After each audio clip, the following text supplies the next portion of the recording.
ముంబై మహానగరంలో మరాఠీ భాషా నిబంధన రవాణా రంగంలో ప్రకంపనలు సృష్టిస్తోంది.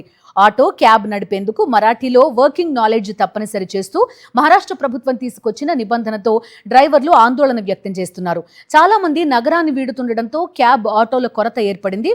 ఆఫీస్ అవర్స్ లో కనీసం 40 నుంచి 50 నిమిషాల వరకు వాహనం వేచి చూడాల్సి వస్తోందని ప్రయాణికులు చెబుతున్నారు.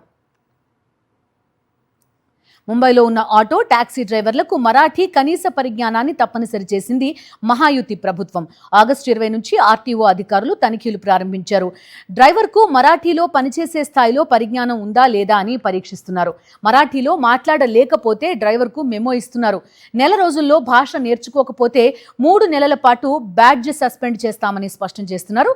మహారాష్ట్ర రవాణా శాఖ లెక్కల ప్రకారం తొలి రోజు రాష్ట్ర వ్యాప్తంగా 8,217 మంది కమర్షియల్ ప్యాసింజర్ వాహన డ్రైవర్లను పరీక్షించారు. వారిలో 1,268 మందికి మరాఠీ వర్కింగ్ నాలెడ్జ్ లేదంటూ నోటీసులు జారీ చేశారు.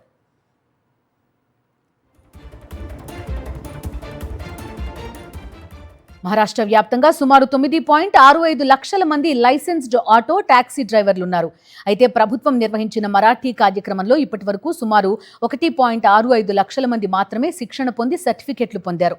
ప్రభుత్వ నిబంధనను వ్యతిరేకిస్తూ ఆటో, క్యాబ్ డ్రైవర్లు 3 రోజులు బంద్ పాటిస్తున్నారు. దీంతో ఆటో, క్యాబ్ల కొరత ఏర్పడింది. అయితే మరాఠీ భాషను బలవంతంగా రుద్దడం తమ ఉద్దేశం కాదని ముఖ్యమంత్రి దేవేంద్ర ఫడ్నవీస్ స్పష్టం చేశారు. ప్రయాణికులతో ప్రాథమిక స్థాయిలో మాట్లాడగలిగేంత వర్కింగ్ నాలెడ్జ్ మాత్రం ఖచ్చితంగా ఉండాలి అని చెప్తున్నారు.